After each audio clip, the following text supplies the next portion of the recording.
Michael Fisher has been bishop for the Catholic Diocese of Buffalo for nearly 5 years. He came to Buffalo after his predecessor, Richard Malone, resigned after he was widely criticized for mishandling allegations of sexual abuse.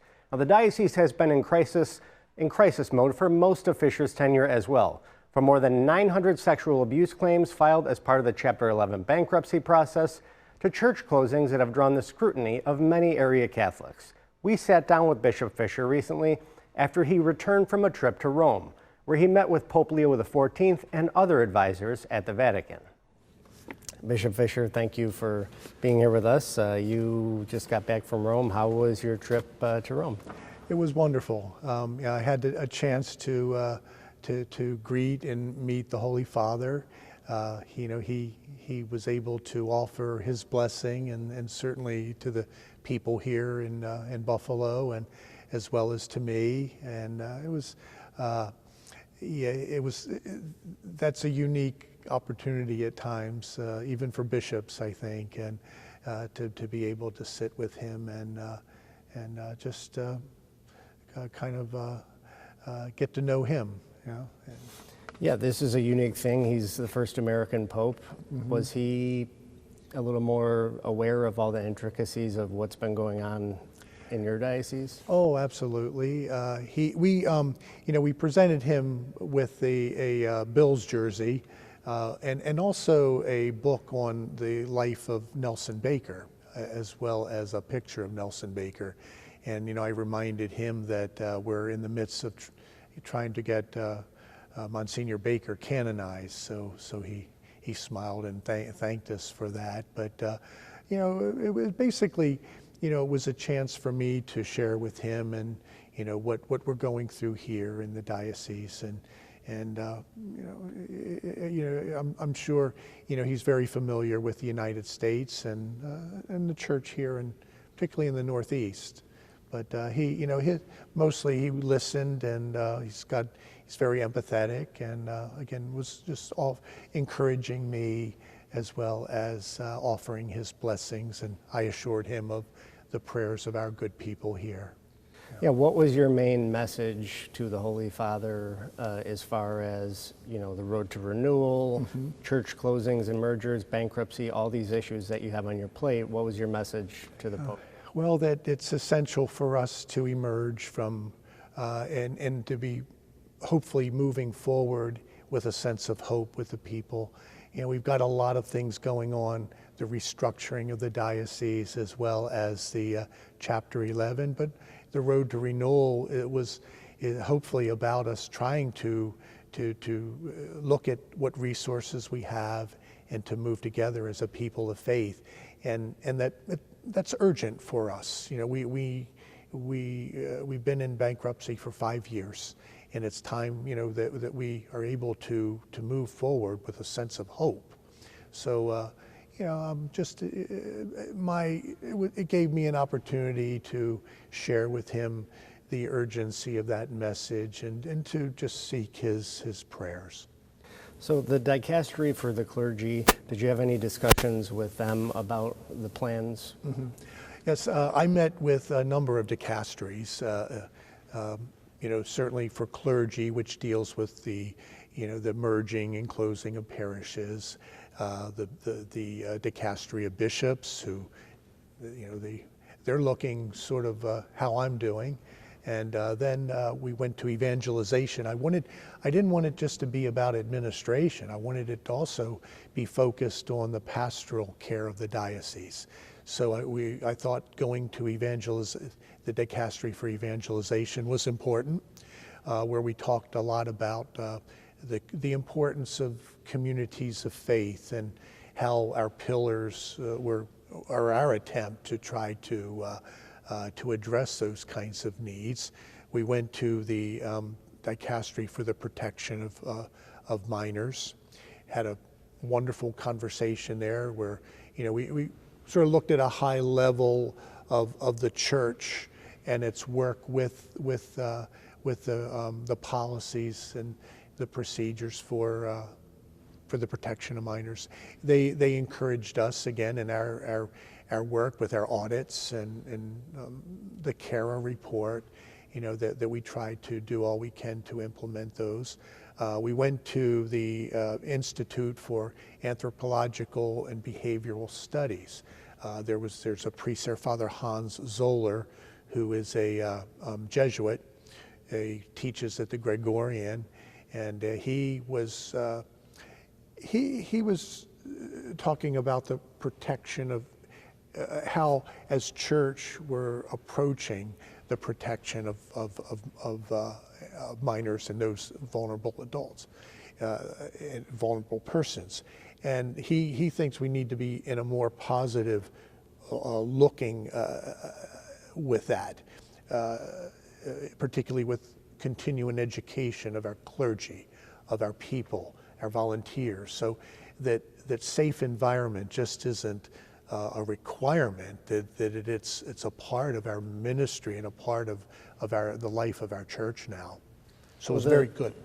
So the dicastery suspended some of the contributions made by the parishes who are appealing toward the bankruptcy settlement for the duration of recourse, noting, quote, the grave legal questions raised by this plan. How do you defend that plan given that response by the Vatican? Oh no, we dealt with basically looking at the process and how we're moving forward with the process. And they encouraged us to continue to do that. There's always going to be questions of clarification. And that's really what this was all about. It wasn't getting into any of the specific cases of the parishes. It was looking at the overall process and where that stands. And I think when we left with hopefully them knowing that we're in a sense of urgency with the diocese with it, and that they want to help us. They said, please, we want to help you. And it was good because for me, it was an opportunity to get to know them, as well as to hear what they're engaged in when we send our paperwork over there. Yeah. So faithful Catholics who I've spoken with have undergone many emotions in the last couple of years with the diocese and the abuse scandal. Some of them felt betrayed. Some of them felt disenfranchised as their longtime parishes closed. Others said that they felt the road to renewal was more lip service when decisions were already made by the diocese. What is your response to Catholics who feel that way? Well, when I first arrived, if you recall, the road to renewal was, and the Chapter 11, they were all just getting off the ground. The road to renewal, I actually put a pause on it for a number of months because I felt that there hadn't been enough consultation. So I went around all the different vicariates and in consultation, and then came to this, we have to move forward with this. We don't have the resources, we don't have the priests, and in some cases we don't even have the people in the pews. So a restructuring had to be done, but in a way also that is positive. So there's no, and Charlie, you know this, there's no workbook or rule book that anybody has come up with. Every diocese, though we have similar situations, we also have different resources and how those come together. So we have to look at how we're doing things. And I know in the case of the road to renewal that those that are putting the pillars within the family of parishes are a way to organize and to look at how we're administering our family of parishes, but also how we're pastoring in them.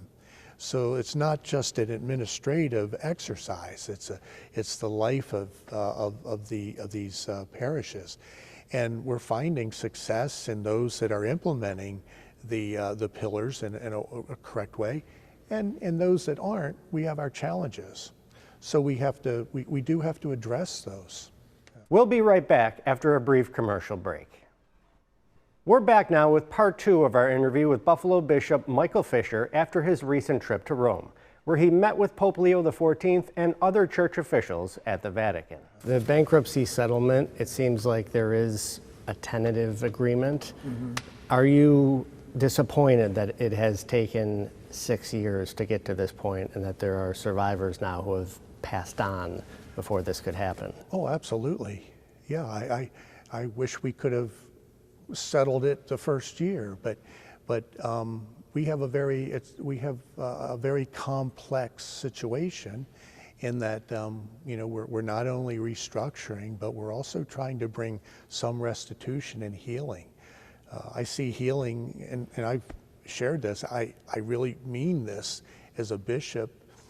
That's one of my number one priorities, is to bring healing to the victims and those who have been abused, as well as our people in our parishes, our clergy. So it's these aren't easy issues. We're dealing with human beings and their souls, their humanity, and I don't want to continue in that. We've got, that's the urgency that I talk about. We need to move forward with this and continue with the process as much as it's painful, so that once we're through this, hopefully we can have some sense of hope and be together. There are parishioners who want to make survivors whole, but they look at this and they say, well, the diocese, the bishops, your predecessors are the ones who caused this mess. Why should they have to pay for this? Why not tap into the Mother Cabrini Fund or a trust like that? Because the Catholic Church is a pretty rich institution worldwide. But this, I see that this is our time as church. This is our issue. As we were told, and shared at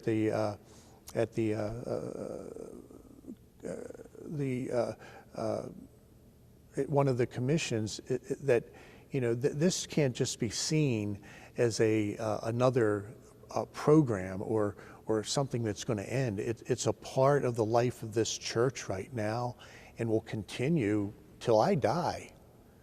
So it needs to be continually addressed.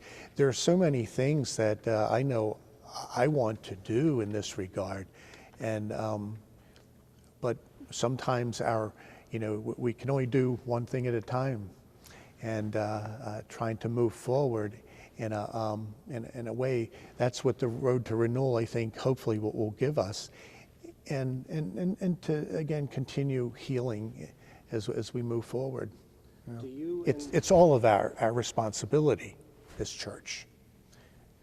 And I think we all have to acknowledge that, and to also be together in trying to solve it and to heal the situation.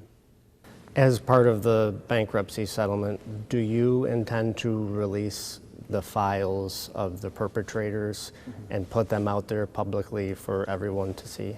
Well, as I said, when I came here, I'm committed to transparency and accountability, and all of that is a part of the discussions that we have, certainly with the creditors, and we have to, I can't really get into that yet until we have more discussion is how we're going to do that. But I'm certainly open to being transparent. We have to also follow the laws in regards to those things. Again, complex issues as to how much information is allowed. So there was a recent decision to place a priest on administrative leave, and he was previously placed on administrative leave before you got here. There's people who look at this and say, well, it's not child abuse, but it's the same thing. They're just shuffling a priest around. How would you respond to that? Well, again, I think these are personnel issues, and a lot of times is this child?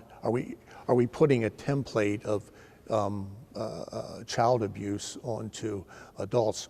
We again have to follow our policies and procedures in order to address those, and that's why we have certainly our independent review board to look at those things and to investigate those, and and to hopefully make the right decisions when it comes to that.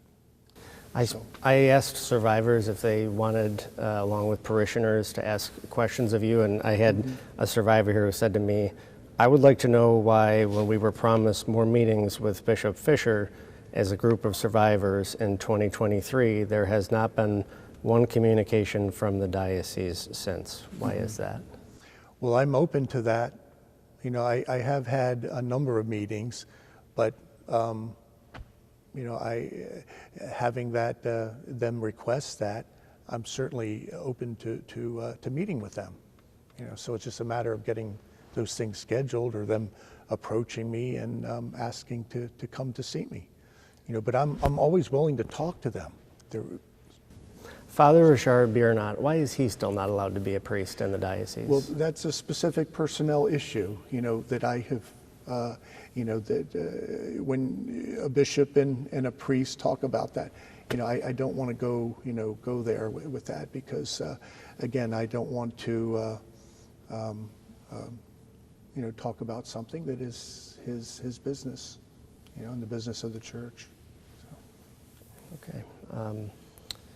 Anything that we did not cover that you want to talk about as far as Rome and your attitude? No, you know, as far as that? Just that I want to see us healing, you know, and I want to see us moving together in unity. The Holy Father, again, assured us of his prayers and his blessings, so he encouraged me to continue to move forward and to do what we can to get through this. So. Oh, you know what? A lot of people keep asking me who accompanied you to Rome. It was you, Rick Sukan, Brian Zeleneski. Was there some third official that people keep saying? Father Peter Santandro. He's our canon lawyer. So we always need our canon lawyer when you're talking to Rome. So, okay. So these were the different aspects of the discussions that we had to have.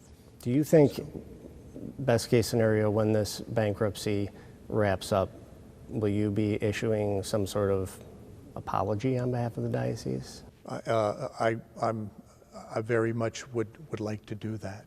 I think it's important that we do that. I think bishops certainly do that. I have apologized before, but I think a formal apology at that point would be appropriate and needed.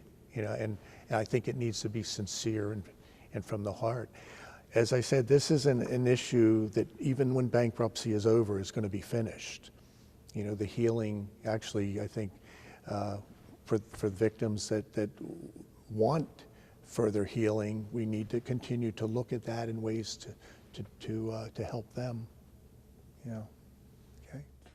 A few days after we shot this interview, the diocese confirmed a report that the Vatican has opted to reverse the closure of St. Bernadette Church in Orchard Park. Several other church closings have been upheld, and parishioners continue to fight to keep their churches open as lawyers work out a bankruptcy settlement deal worth more than $270 million.